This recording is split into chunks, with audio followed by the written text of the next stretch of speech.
All right, guys, good morning. We are unboxing our fresh brand new set of Tetrix kits. These are the Tetrix kits that we use for coding and robotics for secondary schools. As you can see, these are the new fresh Tetrix systems, right? And that's like the components fresh from yard. If you take a look closer, you can see the different parts. You know, the tires, the screwdriver. This is the latest Tetrix building system that builds amazing robots. You have the balls, fresh, right? And all the components, amazing stuff.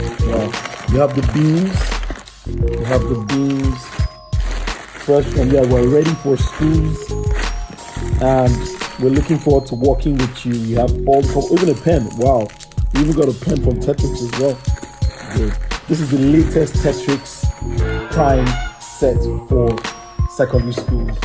We can't wait to get started. We're excited. We've got another one here. Same, you know. Oh, you hear that? Same. Just another kit so that we can, deliver to multiple students and be asked to work in groups. It has the manuals, the tires, the gears, the ball.